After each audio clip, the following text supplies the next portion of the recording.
चले भाई 24th question हम लोग कर रहे हैं।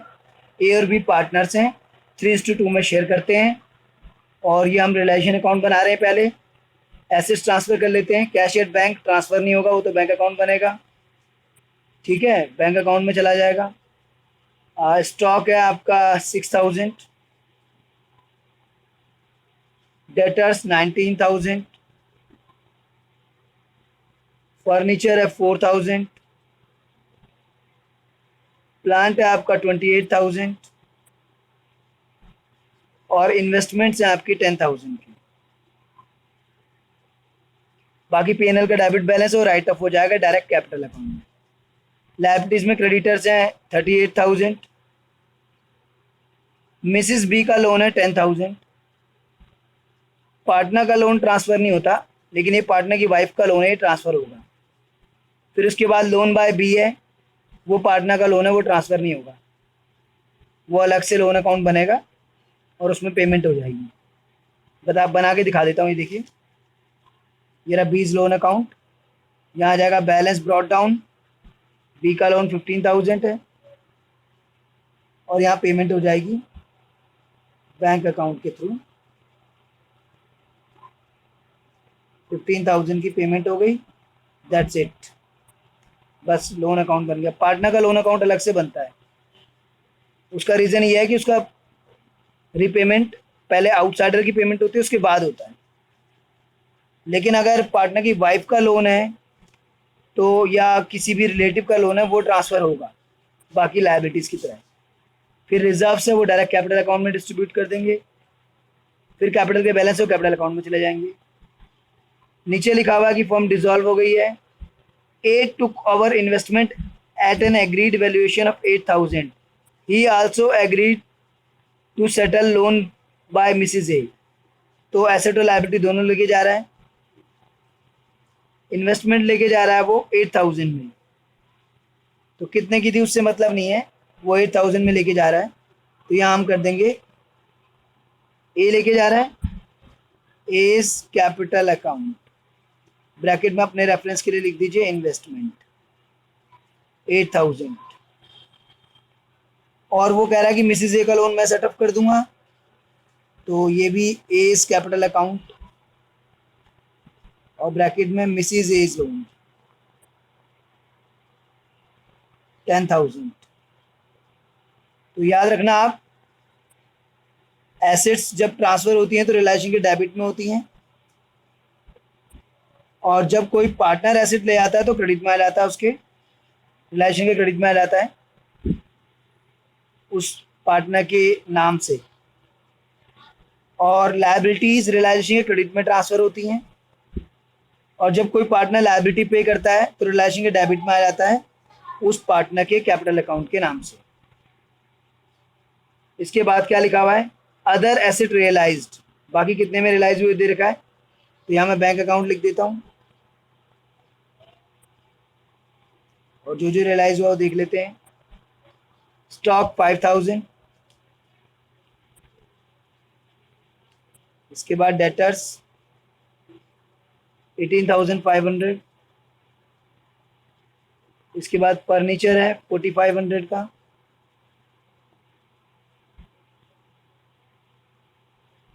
इसके बाद प्लांट है 25,000 का। ये सब रियलाइज हुआ है भाई आपको। बस ठीक है, इनको एडअप करके मेन कॉलम में डाल देते हैं। 25 और 5 30 और 2 30, 30 और 20 52 5 53,000। ये सब एडअप करके आ गया तो 53,000। और इधर आप देख लेते हैं पेमेंट्स के बारे में क्या लिखा है। रिलेशन एक्सपेंसेस 1,600, तो यहाँ पर हमने लिखा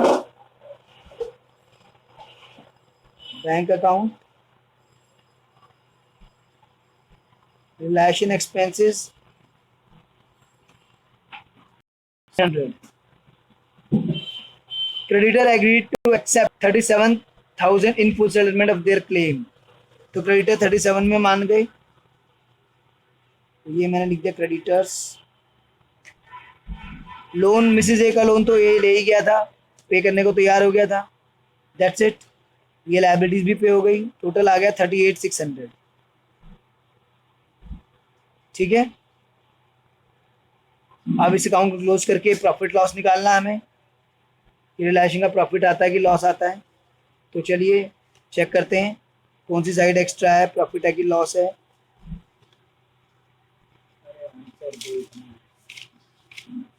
एक मिनट। तो भाई इसमें डेबिट हमारी एक्स्ट्रा आ रही है, तो डेबिट कर लेते हैं भाई। डेबिट कितना आ रहा है देखिए, 19 and 625 and 429, 29 plus 48, 29,000 plus 48,000 plus 38,600। Debit में आ रहा है 115,600। और क्रेडिट वाली चीज़ें माइनस कर दीजिए इसमें से, माइनस 38,000 माइनस 10,000 माइनस 8,000 माइनस 3,000, तो 6,600 का आपका जो है डेबिट एक्स्ट्रा था, तो रियलाइजेशन लॉस आ गया। और ओल्ड पीएसआर में बढ़ जाएगा, ओल्ड पीएसआर 32 है, तो ये आपका आ गया भाई ए और बी।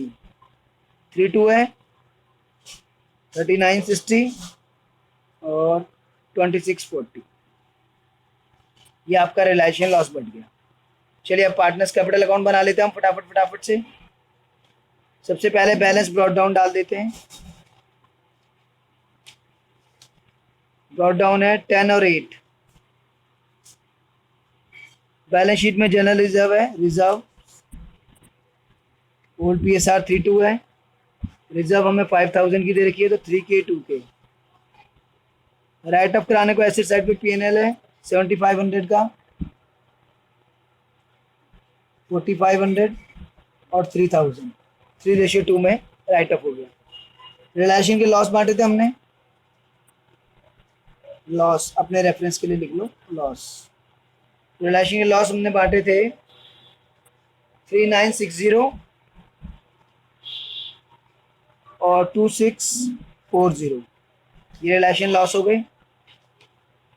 फिर जो ए है वो इन्वेस्टमेंट ले गया था, उसकी कैपिटल रिड्यूस कर देंगे, उतना 8,000 में ले गया था, तो रियलाइजेशन अकाउंट के नाम से लिखेंगे रेफरेंस के लिए इन्वेस्टमेंट, और ए ले गया था 8,000 में, और ए जो है मिसिस ए का लोन भी ले गया था, तो रियलाइजेशन अकाउंट रेफरेंस के लिए लिख लीजिए मिसिस एज लोन, और ए ने पे किया था तो ए की कैपिटल इंक्रीज कर दीजिए क्रॉस पोस्टिंग रियलाइजेशन अकाउंट से।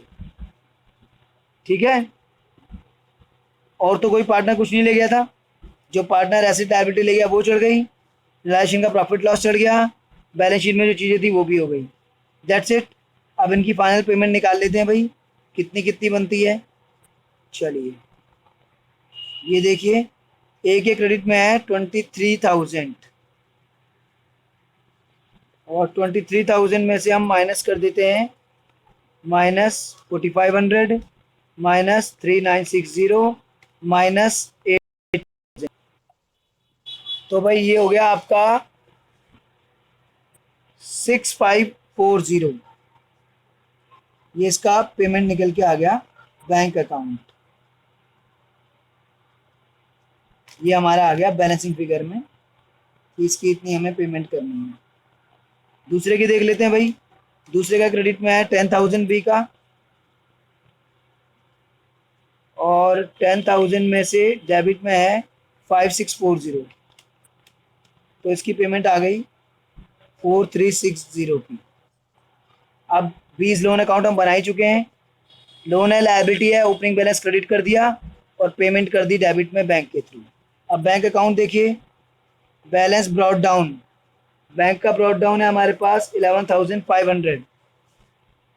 रियलाइजेशन से बैंक वाले की क्रॉस पोस्टिंग कीजिए रियलाइजेशन अकाउंट, रियलाइजेशन में देखिए ऐसे 53,000 है क्रेडिट में, तो यहाँ डेबिट में आ गया 53,000 बैंक वाली, और डेबिट में जो रियलाइजेशन के बैंक है उसको यहाँ क्रेडिट में पोस्ट कर दीजिए रियलाइजेशन अकाउंट के नाम से,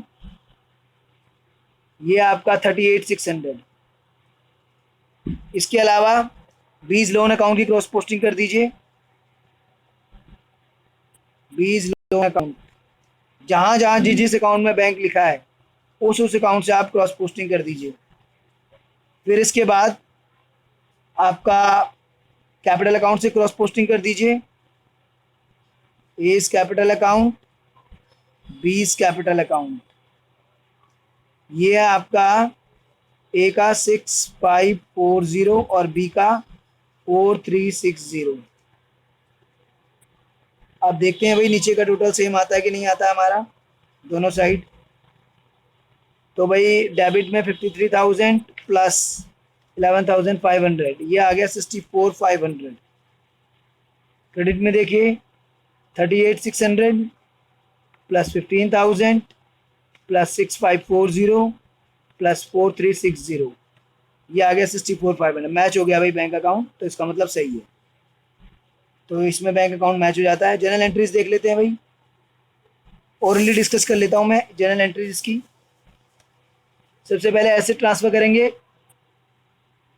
तो रियलाइजेशन टू एसेट्स, लायबिलिटी करेंगे तो liabilities to realization, asset partner ले जाएगा तो partners capital to realization, liability partner ले जाएगा तो realization to partners capital, asset sold होंगी तो bank to realization, liabilities pay off होंगी तो realization to bank, realization loss बटेगा तो पार्टनर्स की कैपिटल डेबिट होगी तो partners capital account debit to realization account. इसके बाद रिजर्व्स बटेंगी तो रिजर्व्स टू पार्टनर्स कैपिटल, क्योंकि कैपिटल बढ़ेगी उससे। पीएनएल का डेबिट बैलेंस राइट ऑफ होगा तो कैपिटल घटेगी तो partners capital to PNL account. इसके बाद पार्टनर्स की फाइनल पेमेंट होगी तो A is capital, B is capital to bank, और फिर लोन की पेमेंट होगी तो partners loan account debit to bank. तो ये सब इसमें एंट्रीज बनेंगी भाई, जो कि मैंने ओरली आपके साथ डिस्कस की।